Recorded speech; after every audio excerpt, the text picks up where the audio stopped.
Hi and welcome to today's video where I'm setting up my Snoopy theme cage.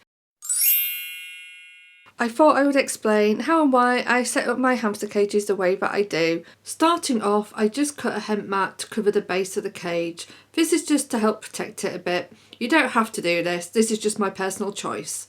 Next up, I add the multi-chamber hide and any platforms.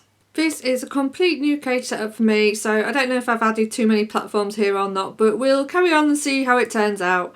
Then I wanted a more natural look with this cage setup, so I'm using some grass mats and I had some hemp left over, so I'm using that to cover the top of the platforms.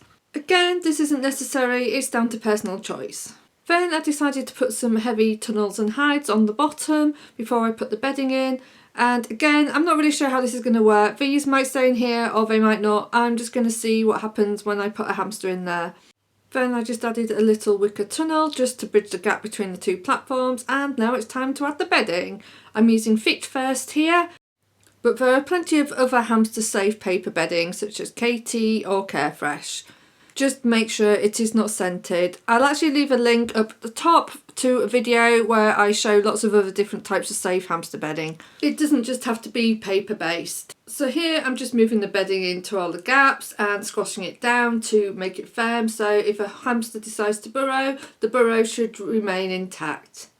Then I'm just adding the second bag of bedding, which is just going in the multi-chamber hide, and again I'm squashing it down so it's nice and firm. And then I'm just going along any edges where there's any gaps, just filling it up with bedding, just so a little hamster's paw doesn't get trapped or hurt.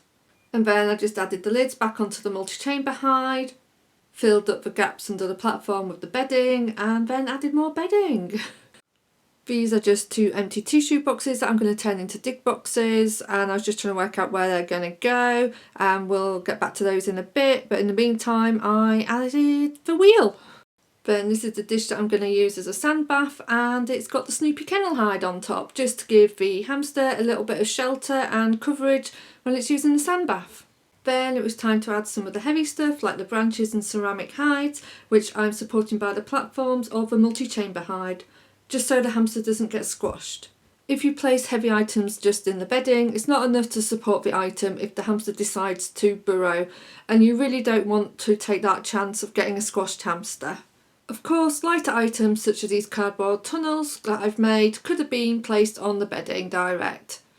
Then it's time to add more bedding. It's always more time to add bedding in a cage setup video. And then I'm just pressing it down firmly, just again, so if the hamster decides to make burrows, the burrows should hold. And then for a pop of colour, I decided to add some Carefresh sea glass colour bedding. I was so excited about using this. I've wanted to use this bedding for absolutely ages, and I finally managed to get hold of some and thought the perfect cage setup I could use it in. Then I'm adding the two dig boxes. One is just filled with beach chips and the other one is with cork granules, so they're really light, and if a hamster decided to burrow underneath, this should be okay and it should be chewable if they need to escape somehow.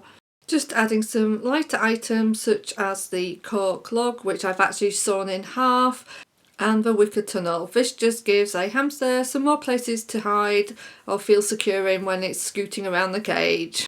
Just adding Schroeder's piano, and I like this because a hamster can climb over the top of it or go through the gaps underneath. Then just adding the tunnel I made that looks like the top of Snoopy's kennel, and this just gives a hamster a little bit more coverage or shelter when moving about in the cage. Just adding this little terracotta dish, which I'll probably put some forage or herbs in. Adding yet more bedding just so it makes it easy for the hamster to navigate. Then I was adding sand to the sand dish. Unfortunately, I don't know what was wrong with this bag, but it was contaminated with this weird glittery stuff. So I got a refund on that and had to swap the sand out.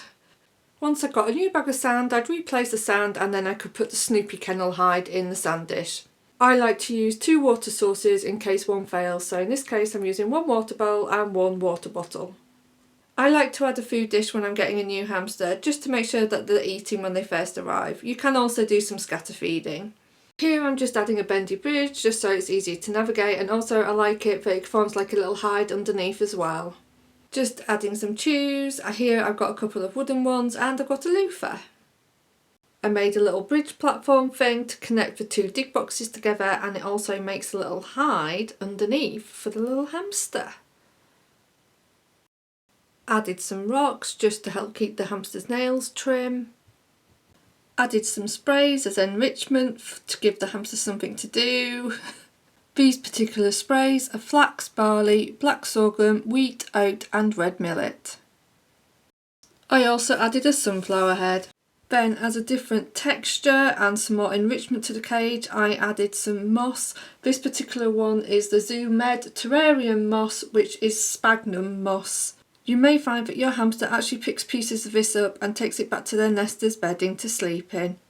I then added a whimsy and a walnut as a treat, but these can also help to keep your hamster's teeth trim. I added a handful of paper wool bedding for the hamster to gather up and take back as nesting material. Strips of tissue or toilet roll paper work just as well. And at the last minute I decided to add another bridge. And just because this is going to be my Snoopy cage, I decided to cut some Snoopy stickers out on cardboard and stick them to my cage with blue tack. On the outside, of course. And as a finishing touch, I made this Snoopy hanging decoration. So that's it. That's my Snoopy cage finished. This has taken me months to build because I built the platforms, I've adapted the cage so I could add more bedding. Yeah, so just gotta wait to see who moves in. Let me know what you think about it. Was there a favourite bit that you liked? If you can't tell from my outfits that I wore in the video, I like Snoopy. Thanks for watching, and if you like theme cages, you might want to check out this playlist.